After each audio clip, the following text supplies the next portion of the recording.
ThePartyKnife, which for reasons I've already discussed in previous videos and will be showcasing later in this video, is absolutely broken as fuck. And I'm not just talking about on the Pyromancer, there are several different combinations of absolute insanity with this boon in particular. And whilst it might not be the single strongest boon on its own with every class, I would argue that at the very least it has the single highest potential of any exotic boon, which is why it's been put in the S+ category alongside the just universally great Valia's Brew. But let's move on to some of the true heavy hitters, the creme de la creme of boons. It is of course the uniques. Now I know we already talked about the probabilities, but I just have to address the fact super quickly before we move on to the individual boons, that the reason it's not a great strategy to go for any given build that requires an individual specific unique boon is because any one specific unique boon only has a 0.67% chance of appearing on any given roll, assuming you haven't already rolled any other uniques. In other words, it's just a better strategy altogether to go for a build that's relying not on any one specific individual boon, but one that has the potential to synergize with multiple different ones. But let's get to the specific boon, starting off with 𝒮𝔞𝔢𝔯𝔞𝔡 Charity, which I think is just all around not that great. At the very least, if you compare it to all of the other uniques, I think this is the worst one by some margin, since sharing your temporary HP at full health is just not as great as it may sound on paper. And whilst I'd be happy to be proven wrong here and gladly change my mind if I was wrong, currently I find the effect to be almost negligible. Moving on into the D tier, we got 𝒮𝔞𝔢𝔯𝔮𝔲𝔞𝔡, which all in all isn't a bad boon by any stretch of the imagination, it's just that it isn't very great either if you compare it to a lot of the other uniques. Which brings us to 𝒮𝔴𝔞𝔤𝔤𝔢𝔯𝔮𝔲𝔞𝔡, which I would put in a similar category but for ranged weapons. The primary difference being, and what makes it better, at least in my opinion, is its activation mechanic and thus potential synergy with critical hits. Which brings us to the B tier and Sigmar's Comet, which to be fair, in some cases is an S+ tier. But that does require that you're playing Bardeen with a Trollhammer Torpedo, which again we'll get to a little bit later, but all in all I think this is a good boon, which at the very least provides some amount of value for any class. Moving on to the A tiers, we got Vol's Anvil, Mor's Protection, and 𝒮𝔲𝔞𝔢𝔯𝔮𝔲𝔞𝔡, the first of which is just an all-around great defensive boon, which also has extra synergies with the combination of different parry boons. And of course, Mor's Protection is just really nice to have on at least one person on the team, by providing you with a really nice safety net, giving you plenty of time to potentially save your fallen comrades before it's too late. And of course, lastly, we got 𝒮𝔲𝔢𝔢𝔮𝔲𝔞𝔡, which is functionally identical to the mercenary talent Limb Splitter, which means what it really does is reduce the mass of enemy minions, which is the metric used by the game in relation to your attack's cleave modifier and or power to calculate how many enemy minions any given attack is going to cleave through, and is just generally speaking a universally good property. Which brings us to the F and or potentially S tier, the first of which is Strumtel's Savagery, which I couldn't really figure out where to place, because for any character that's capable of consistently triggering the activation, this is absolutely insane. I mean, 20% attack speed and movement speed is not something to shun at, but at the same time it does require a fairly prevalent melee presence in order to activate consistently. And as for Eldrasor's Deflection, we'll get to that momentarily since it's part 2 of the parry combo, but it's otherwise fairly useless since, I mean, who parries? Seriously. And as for Kane's Fury, we'll get to that momentarily as well, since with the right combination, this is another potentially absolutely broken boon. And lastly, we got the creme de la creme of the creme de la creme. It is of course the S+ uniques, containing the 3 single most standalone broken boons in all of the Chaos Wastes.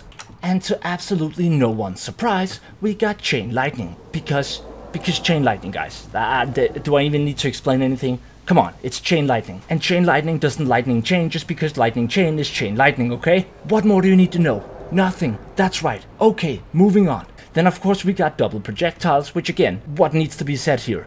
Double projectiles. Double all of your ranged DPS. It's insane. And lastly, of course, we got item duplication, which, albeit admittedly isn't as much fun as neither double projectiles or Chain Lightning, has still in my experience proven to be one of the absolute best boons, simply measured by the win percentages of each adventure. Now lastly, before we take a look at a couple of the specific examples of some of the absolutely insane class boon combinations, I thought I would let you guys know that on my Discord server, an invite link for which is in all of my video descriptions, in the chat labeled Vermintide, I've pinned all of the different PNG files I've made, categorizing all of the different boons in the game, such as melee power boons, which are shown here, or all of the ranged power boons, which are shown here. I've also taken the time to put them into more specific classifications, such as all of the career ability boons, or perhaps all of the mobility boons, or perhaps all of the defensive boons, or all of the supportive boons, or perhaps the restoration boons. We even got all of the explosive boons.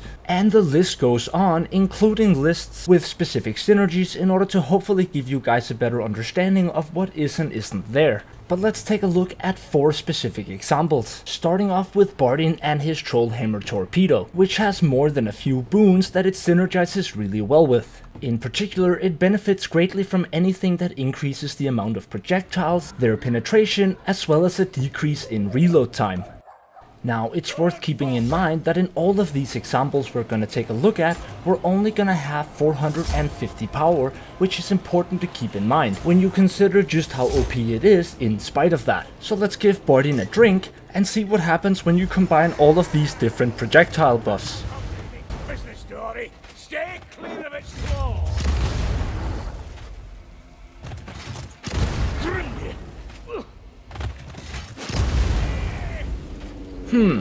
4 shots to kill a rat ogre with 450 power on Cataclysm difficulty?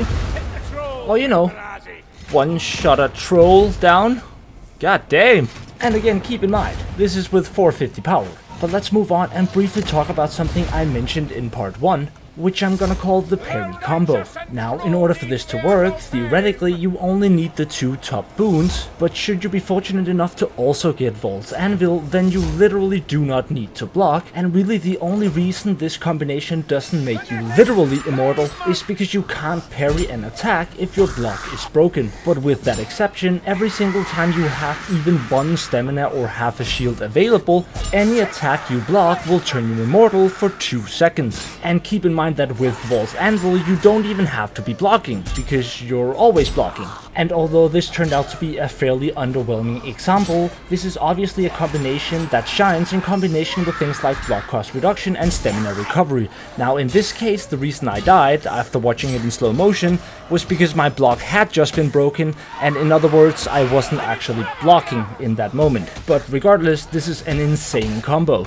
But let's move on to what could very well be the single most OP Berserker build in the entire game. Now, I briefly mentioned Kane's Fury earlier on, and when you combine it first of all with the talent Redemption Through Blood, which restores all of your stamina every time you take damage, or 𝒮𝔄𝔞𝔤𝔢𝔯𝔮𝔲𝔞𝔡 Frenzy, which gives you guaranteed critical hits, and perhaps even Chain Lightning if you really want to spice things up, then you don't need a PhD in Vermintide science to realize that you're essentially Thor but with a more ravaged body. And the amazing thing about this build is that it has multiple functioning variations, so you don't need everything at once for it to work really well. And because you're playing a Zealot, you can also generate insane amounts of temporary HP, making it really easy to stay above the 50% threshold at all times, which means you can keep taking damage and thus keep proccing infinite stamina and infinite critical hits. And keep in mind again that this is on 450 power with no other added properties, no other boons, no level bonuses, no upgraded weapons, and I think all in all the scariest part, at least from a first person perspective, was just how little effort had to be put in order for everything to just straight up die. I mean, normally even just a couple of monks on Kata can be pretty darn scary, but I swear to god it felt as if I was just fighting trash infantry minions, which, not gonna lie, was a lot of fun. But even scarier than that, in my opinion, was the Pyromancer build I've talked about before, which, for those of you who haven't seen that video, involves getting guaranteed critical hits based off of damage taken, in combination with critical ultis being fully refundable, and if you throw in some double projectiles or chain lightning here and there, and you got yourself an absolutely deadly combination. And I know I'm repeating myself here, but keep in mind, 450 power, Cataclysm difficulty, and only those 4 boons, nothing else.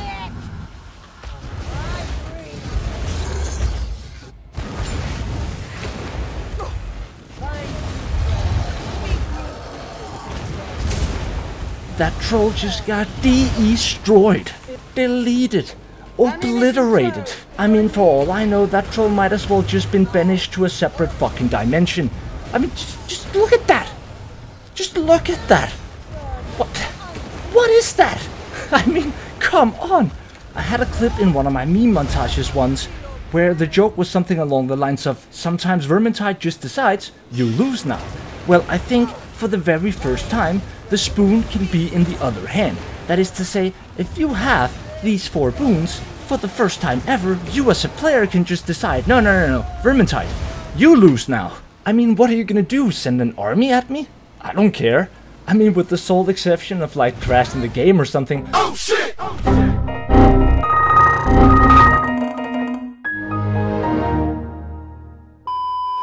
All jokes aside though, in conclusion, I think I should make it clear that you don't always need an OP build to be successful. In a Shade game I had recently where this was essentially the pinnacle of my luck, and I pretty much ended up having to hard support as a Shade, we actually made it all the way and beat the Citadel of Eternity on Cataclysm with fairly ease. That is, with the exception of one exception, which I'm about to show you, just to highlight that even with the worst of luck, and despite the fact that I had an absolutely horrific build, I was still able to make a difference, impact the game, and actually save the run. Now, make no mistake, there was almost certainly a bit of luck involved, such as me managing to push this assassin off at the exact right time. But that's not really the point. What is that we didn't give up at any point. I didn't think we were going to make it. When I was the last person standing, I didn't think I was going to make it. In fact, the only unique trait I had, if I recall correctly, is the one that makes allies invulnerable when they're downed, which is why I tried my best here after I couldn't shoot off the assassin to stay as close as possible, but eventually giving up when I realized that was gonna be a death sentence. And then I did that one thing I've been talking about multiple times and went into extensive detail on in my handmaking guide, and simply just managed to not screw up monumentally. And that was about it.